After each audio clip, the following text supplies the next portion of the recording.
Zampula. Today, with great honor, we have Dr. Pema Gyamtsho, Director General of International Center for Integrated Mountain Development, ICIMOD, and he is the first Himalayan region native to serve ICIMOD, and of course, the first Bhutanese national to be DG at ICIMOD, and he brings over 3 decades of experience in natural resource management and climate policy.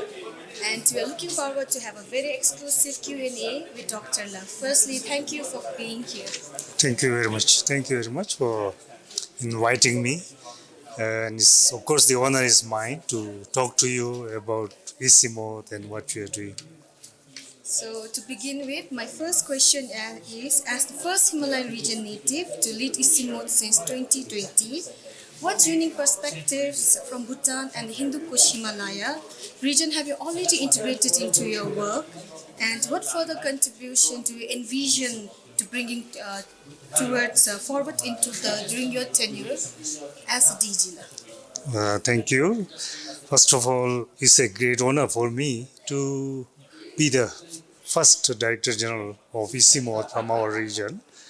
And that is because the other member countries, we have 8 member countries from Afghanistan, China, Pakistan, India, Bangladesh, Nepal, Bhutan, and Myanmar. So 8 countries. And I got the privilege to serve as the Director General of ICIMOD because I feel that, first of all, Bhutan is a fully mountainous country. If you Google, you will find that almost 99% of Bhutan is covered by mountains. So that is one reason. So whatever challenges we face, whatever opportunities we have in the mountains is relevant to Bhutan. Second, I think the important feature of Bhutan is our stewardship of the environment. Our very wise policies related to nature conservation. And then the third, of course, Bhutan is known as a neutral country that has very good relations with all our neighboring countries. So those are the factors I think that has helped me to assume this position. Now, Bhutan has so much to share under the wise and dynamic leadership of our monarchs. We have come up with policies that are very far-sighted, policies that are relevant to the other member countries. Our policy of balancing economic growth with nature conservation, with the preservation of our value system, tradition, and culture. I think those are things that are relevant to all the other member countries. So these are some of the things that I also try to take it to the other member countries. So, coming to the point, like you were saying, that Bhutan is very rich, our carbon neutral status, conservation policies are very exemplary. But when it comes to the Kush Himalaya, we have some big nations like India, and we have a different political setting, cultural context. So, do one approach works, or how do ICIMOD curate different programs for different countries? Or so, what's the principle like? How does it work? First of all, I would like to clarify that ICIMOD is an apolitical organization. So we are not involved in any political issues or so. We deal only with science diplomacy, environmental conservation, climate change, and all these issues that are transboundary in nature. And every country shares the same concerns. So many of the issues that we are trying to address, as I mentioned, climate change. Now, everybody knows that climate change knows no boundaries, no political boundaries. So it affects countries, either big or small, large economies or small economies, all are affected equally. It also doesn't distinguish between people, whether you are rich, powerful, or whether you are poor, or you're a common citizen, everybody is equally impacted. So we try to bring in that dimension of issues which are of serious concern to all our countries, to all our people. So climate change is one. Impacts of climate change, for example, on our mountains, in particular the cryosphere or the glaciers, the ice body, the snow cover, that is something that impacts everyone. And we look at how we can monitor the melting rate of glaciers. Because when glaciers are melting very fast. The glacier lakes expand, and when glacier lakes expand and then the moraine burst, then we have what is called the glacier lake outburst floods. And now, as you know, the cool-off event may take place upstream in China, but the impact, the damages, the destruction it will cause will affect all the way to downstream countries. So these are the kind of issues that we try to address, and then we bring the scientists together, we bring the policymakers together to discuss, and in that we are very successful because we don't touch on any political issues. We are only looking at this, science diplomacy, and solutions that will benefit everybody. So, as Doctor mentioned, this climate change, environment, the issues, is transboundary nature, does not discriminate at all. So now let's zoom into Bhutan.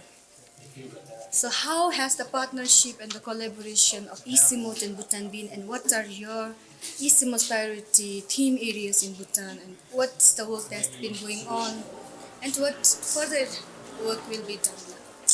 Well, as I said, whatever we do, whatever programs we come up with at ICIMOD are relevant to Bhutan because we are focused on mountains, and Bhutan is being a fully mountainous country.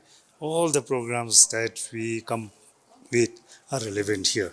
So you have seen this morning we have something like 24 partner institutions covering both the formal, the government sectors, as well as the non-government organizations, the private sector, and now we hope that we can also strengthen our engagement with the media like Quinsel and BBS. So we have a range of partners. Now in ICIMOD right now we have 6 areas that we are focusing upon.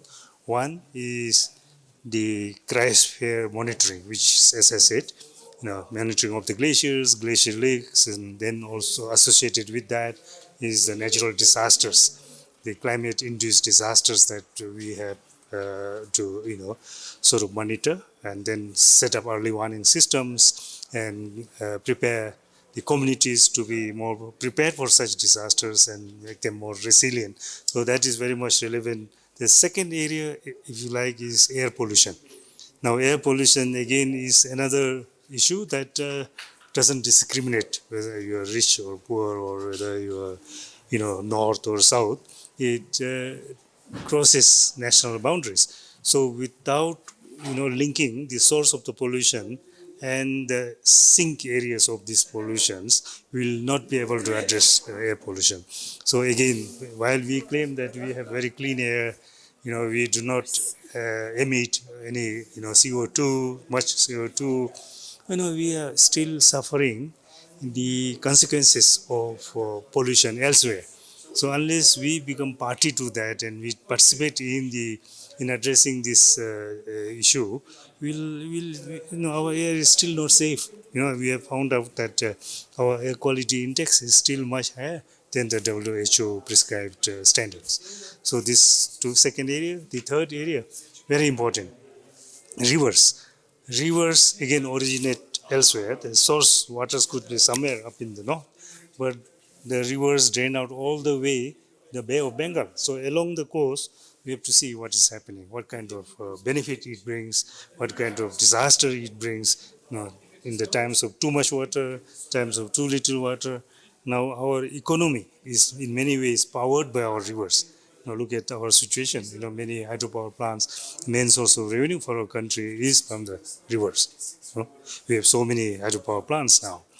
And again, rivers are very important for providing water for irrigation, for also for the industries and for the general well-being, livelihoods of people. So rivers are transboundary in nature. So while they connect us, rivers can also be the dividing factor.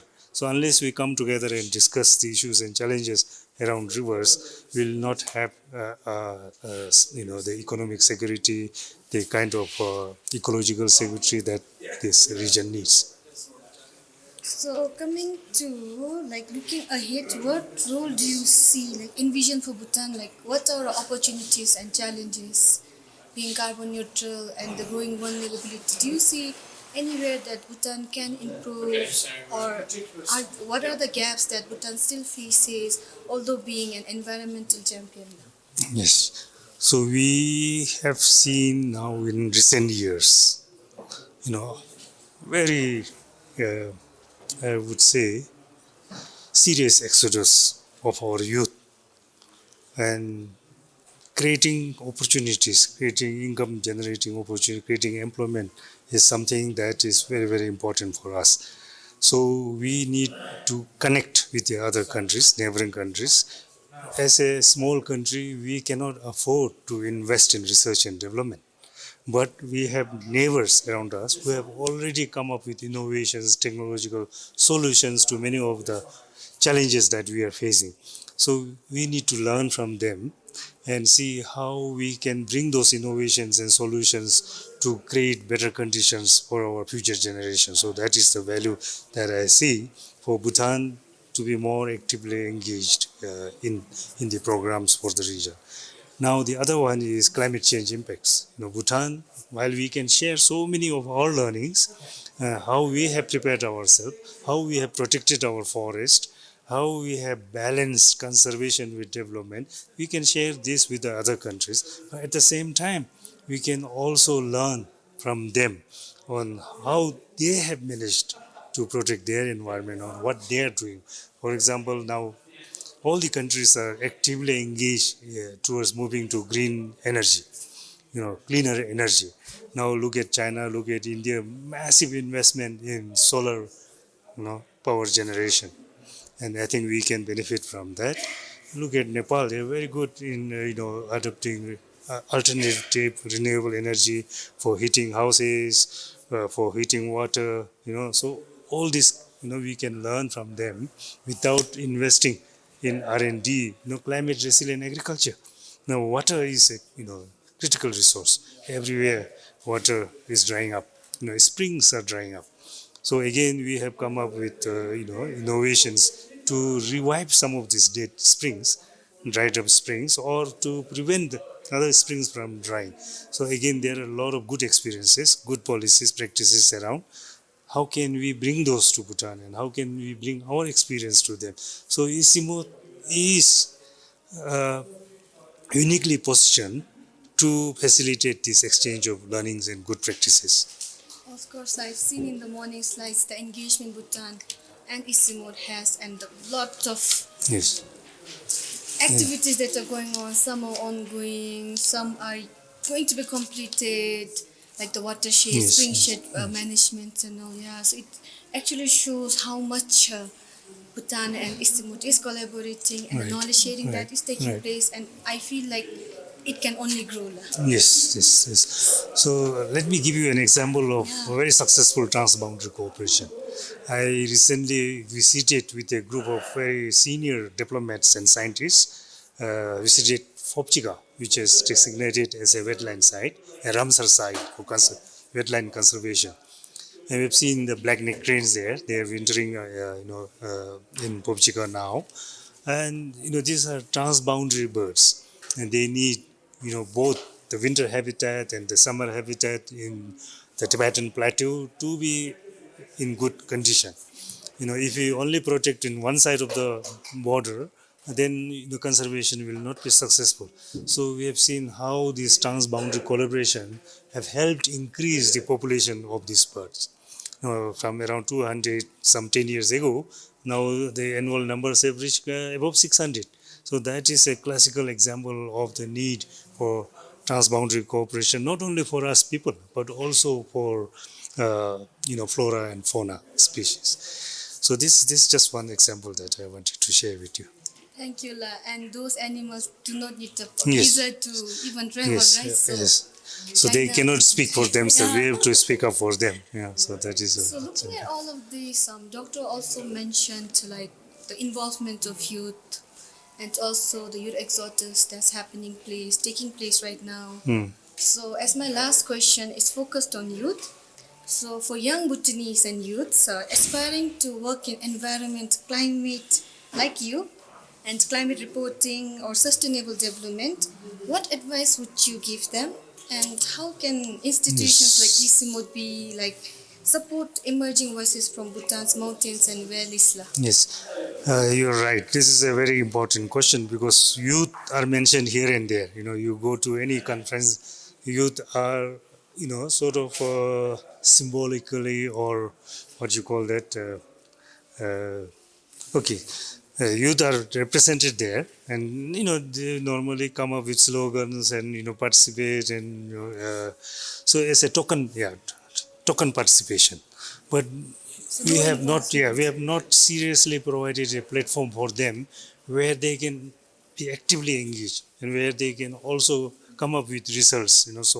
So now we are coming up with a program which has be exclusively focused on youth and also linking youth to senior citizens. See what happens now is youth has all the energy, the enthusiasm, the intelligence, and the passion. And then on the other end, we have senior citizens who have retired from, after long years of service with a lot of experience, a lot of knowledge, a lot of wisdom. How can we link these two groups? So that is an area that we want to develop. And hopefully, these senior citizens could also pass on cultural values, traditional values that the youth could learn. So together, these two groups, if we can link, I think the world would be a better place. And for Bhutan, this is also very relevant. Now, for Bhutanese youth, we cannot simply look at climate change, environment as a source of employment or income. We have to link climate change to our economy, to our livelihoods, and see how we can address the impacts of climate change and build better livelihood opportunities and build safer communities, safer houses, safer settlements, and so on. So these are again new areas, and where our youth can learn about, for example, nature-based solutions. We have seen some examples. We have seen some products here. So these are not directly linked to climate and environment, but banking on climate, banking on nature, which is our biggest gift. We are able to produce that kind of products. So this kind of innovations we need to take forward. And one of the things that excites me most is linking youth, young entrepreneurs or young startups with established businesses. So we have a mentee and mentor system. So youth like you who wants to take up a business, you have an idea, you have a concept, you can go and discuss with somebody who has already experience in that business and also knows the nuances of setting up businesses, the market behavior and so on. So could be mentoring you to set up your business. So this is a program that we are taking up, and I think it will also benefit our youth to not only stay back, but for our youth who already left to come back and start up this kind of businesses. Nasla, thank you Last so much for question. your time and patience and agreeing for this exclusive interview with you. It was very, very thought provoking and very enriching. Thank you so much. Do you have Yes. any last words Thank before you we very much. close? Yes, I would like to thank you for giving me the opportunity to talk about ICIMOD. I think ICIMOD is a very important regional organization dedicated to mountains, and ICIMOD can bring the science, the technology, the innovations that we need, uh, in our country also, that could benefit our communities. While we can also share our learnings, our good practices with other countries, there's also so much that we can learn from others, and this is what we do at ICIMOD, and I hope that I will get opportunities to also link the media houses, media firms across this country. So science needs to be translated into languages that the common people understand, into languages that our policymakers, decision makers, politicians understand. So in that respect, media plays a very important role, and we would like to be much more engaged with the media firms like Kinsale and, of course, BBS as well. Thank you.